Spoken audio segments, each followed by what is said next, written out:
Teams need to decide who's staying and who's going because they don't got money to keep them all. I've been doing it long enough to understand what kind of comes next, keep things in perspective, and just be ready for whatever happens in the future.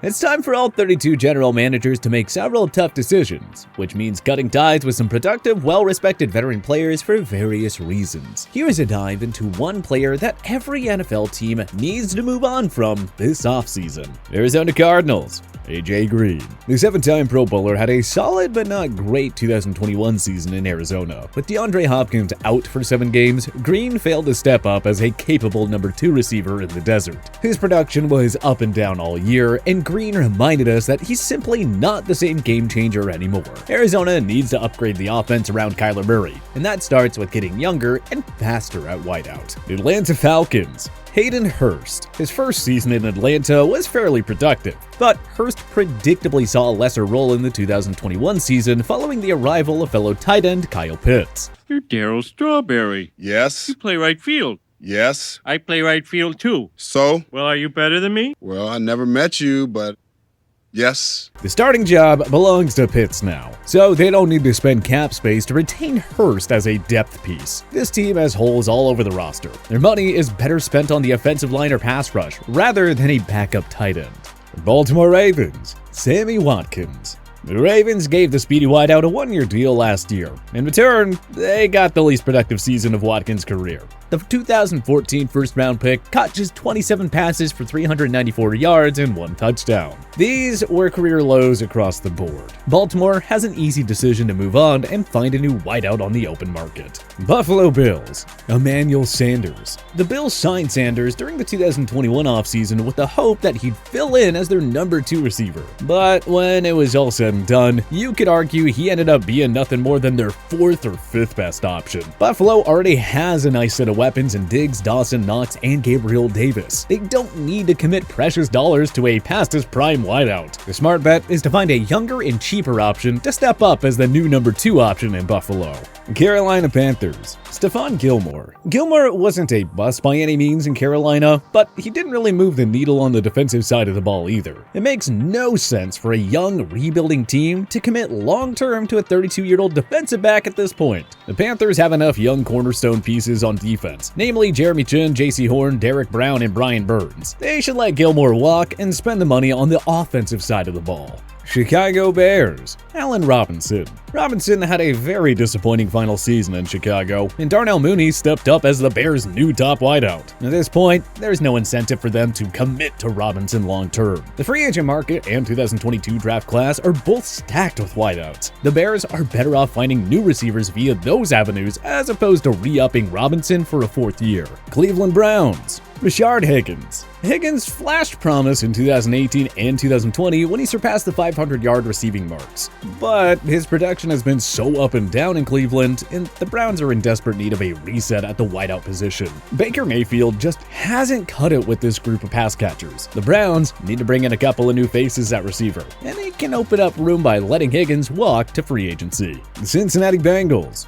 Riley Reiff. In an ideal world, the Bengals would bring in at least 3 new faces on the O-line. That means cutting ties with some of their current starters, including Riley Reiff. The veteran offensive tackle graded at 67.3 per Pro Football Focus. He allowed 4 sacks on the season, and that just isn't gonna cut it for a team with championship aspirations. The Bengals ought to move on from Reiff and bring in some high-quality offensive linemen for the sake of Joe Burrow's health. Dallas Cowboys. Amari Cooper. The Cowboys' offense is unquestionably better when Cooper is on the field, but the salary cap system means you can't keep everybody. And as productive as he is, Cooper isn't worth his hefty $22 million cap hit. Dallas has several holes to fill across the roster and other key free agents to retain. They smartly structured Cooper's $100 million mega deal to get out of it after 2 years. Now is the time to exercise that option and cut ties with Coop. Dallas desperately needs that cap space more than anything else. Denver Broncos. Kyle Fuller. After some solid years in Chicago, the Broncos probably thought they were getting a great deal on Fuller when they signed the cornerback to a one-year contract worth $9 million. Turns out, they got ripped off. Fuller allowed 43 completions on 67 targets, giving up 4 touchdowns in the process and recording 0 interceptions. There is no sense going down that road again. Detroit Lions. Trey Flowers. The Lions' decision to hand Trey Flowers a 5-year, $90 million deal in 2019 free agency looked like a mistake from day one. The 2-time Super Bowl champ with the New England Patriots had a solid first year in the Motor City, posting 7 sacks, but injuries limited Flowers to 14 total games over the next 2 seasons, and he finished with just 3.5 total sacks in those games. The rebuilding Lions can save $16 million if they cut Flowers. That sounds like an easy call to us. Green Bay Packers. Robert Tonyan. Tonyan had an unexpected breakout year for the Pack in 2020, hauling in 11 touchdown receptions for Aaron Rodgers' 3rd MVP season. Even before Tonyan suffered a season-ending ACL tear, he was mostly unproductive in the 8 games he played in 2021. Tonyan caught just 18 passes for 204 yards and 2 touchdowns. Green Bay should accept that 2020 was a mirage and let him walk in free agency, especially when you consider how tight they are against the cap right now. Houston Texans. Deshaun Watson. They gotta end this already. It's been more than a year since Watson requested a trade from Houston. The 22 civil lawsuits prevented a trade from happening last year, but whether all this gets cleared up or not, the Texans need to move on from Watson ASAP. No more need for drama and distractions. Trade the guy already and move forward with Davis Mills as your QB1. New head coach Lovie Smith does not need a player who doesn't want to be there on the roster. Indianapolis Colts. T.Y. Hilton.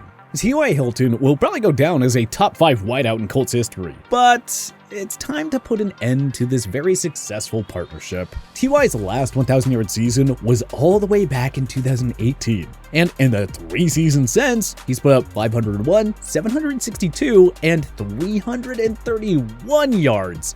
Yikes! Michael Pittman is your new number 1 wideout. Time to get him some real help, Indy. Jacksonville Jaguars. Carlos Hyde. Urban Meyer expected a 31-year-old running back to produce in Duval County just because Hyde once played for him at Ohio State. Sure enough, Hyde was a flop in Jacksonville. Meyer's loyalty to Hyde meant less reps for the explosive James Robinson. With the Meyer circus shipped out of town, the Jaguars are better off cutting Hyde and using Robinson and 2021 first-rounder Travis Etienne as their 2 lead backs. Kansas City Chiefs. Frank Clark. Clark's production since his monster performance in the 2019-2020 postseason has dropped significantly. Cutting Clark would save KC a valuable $12.7 million in cap space, which they could use to rebuild the lackluster defense. Las Vegas Raiders. DeShaun Jackson. The former Los Angeles Rams receiver just hasn't been a good fit in Sin City. The Raiders have several holes to fill on defense, so why keep a guy 35 years of age as a receiving depth piece? This team has holes all over the roster. Their money is better spent on the offensive line rather than a backup receiver. Time to cut ties with one of the many mistakes of the Mike Mayock era. Los Angeles Chargers. Chris Harris Jr. The former Denver Broncos superstar corner has been past his prime for a few years now. He hasn't been a great fit in the Bolts defense either, garnering PFF grades of 61.9 and 62.4 in 2020 and 2021 respectively. The Chargers defense often underachieved last season, and it was partly due to their struggles against the deep pass. Harris, a pending free agent, isn't capable of keeping pace with the game's many younger and faster opposing pass catchers. LA has to thank him for his services and kindly move on. Los Angeles Rams. Austin Corbett.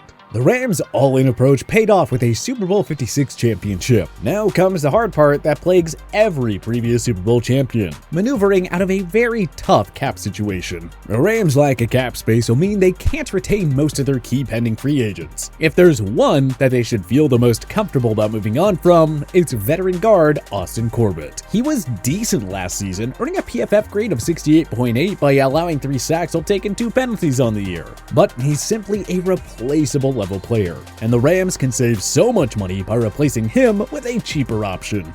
Miami Dolphins. Will Fuller V.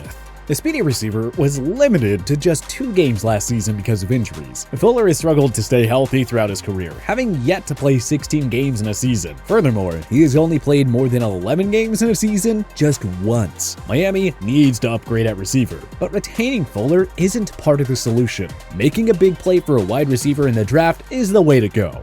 Minnesota Vikings, Anthony Barr. The Vikings defense needs a reboot. They have too many expensive, underperforming past their prime veterans. That includes former Pro Bowl linebacker Anthony Barr. The Vikings need to rebuild all over this side of the ball. Releasing or trading Barr would free up valuable cap room and allow new GM Kwesi Adolfo-Mensah to build the defense the way he wants to. New England Patriots, N'Keal Harry. Harry requested a trade from the Patriots last offseason, but nothing ever materialized. The 6'4", 225-pound big man just hasn't found his footing in New England's offense, and it's time for Bill Belichick to start fresh there. New England has more than enough playmakers on offense. Harry won't garner much of a return in a trade, but Belichick of all people knows when it's time to move on. Cut or trade Harry and find a suitable replacement elsewhere. New Orleans Saints, Bradley Roby. Once again, the Saints will have to bid farewell to several expensive veterans to get under the cap. That should include veteran corner Bradley Roby, who has a cap hit of slightly over $10 million. The Saints have enough playmakers on defense. They don't need to be paying a journeyman corner like he's a Pro Bowl level corner. GM Mickey Loomis has a simple decision here to release Roby.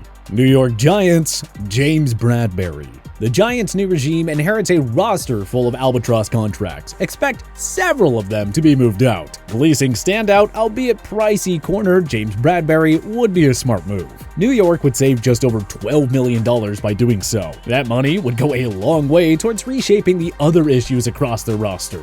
New York Jets, Marcus May. After a 2020 breakout season, May played 2021 under the franchise tag. He was unfortunately limited to 6 games, having suffered a torn Achilles that abruptly ended his season. The Jets have so many weaknesses to address, and retaining a veteran safety for his age 29 season is too risky, especially on the heels of an Achilles injury. No pun intended. The Jets should let May walk and use free agency in the draft to fix their horrible secondary. Philadelphia Eagles, Derek Barnett. Yeah, he made the game-saving play in Super Bowl 52 by strip-sacking Tom Brady, but Barnett hasn't developed like they had hoped, never topping 6.5 sacks in a single season. The Eagles need some juice in the front 7, and they can easily acquire that with a trio of first-round picks. No sense paying Barnett for what they hope he'll eventually become. He's had 5 years to prove himself, and it hasn't worked out. Pittsburgh Steelers, Juju Smith-Schuster. Juju was limited to 5 games last season, but even in 2019 and 2020, he was nowhere close to the 2018 star who caught 111 passes for 1,426 yards. Pittsburgh has enough playmakers on offense, ranging from Najee Harris to Deontay Johnson to Chase Claypool to Pat Freiermuth. The Steelers should just accept that 2018 isn't going to happen again. San Francisco 49ers, D. Ford. A serious neck injury has Ford's career in jeopardy. Even if he's cleared to return for 2022, the 49ers can clear approximately $2.5 million in cap space by releasing Ford. San Fran has more than enough pass rushing power in that front 7, so Ford is expendable and should be released without hesitation. Seattle Seahawks, Dwayne Brown. Brown is still a starting caliber offensive tackle, but the cap-strapped Seahawks shouldn't even think about retaining him. Russell Wilson's now gone, and Seattle doesn't need more bad contracts on their hands. Tampa Bay Buccaneers, Cameron Brate. Brate is heavily overpaid for a backup tight end. The Bucs have so many key pending free agents that they have to try and keep. Cutting Brate saves approximately $5.3 million. Every dollar counts, so Tampa shouldn't overthink this one. Tennessee Titans, Jackrabbit Jenkins. The Titans need to get younger and faster on defense. Jenkins, who wasn't exactly impactful in year 1 with Tennessee, also isn't getting any younger or faster at this stage. Upgrading in the secondary through the draft or free agency is a top priority for GM John Robinson. He can start by cutting Jenkins loose. Washington Commanders, John Bostic. Easy call for Washington, he just hasn't been a fit in this defense, and the Commanders saved valuable cap space that can be used elsewhere. But which player do you think your favorite NFL team needs to move on from this offseason? Join us in the comment section below. If you like this video and learned a thing or two, clicking the like button helps out a ton. And hey, we we appreciate it. If this is your first time coming around to TPS though, subscribing is a great idea because we put out videos like this every single day. But as always, thanks for watching and we'll see you guys next time.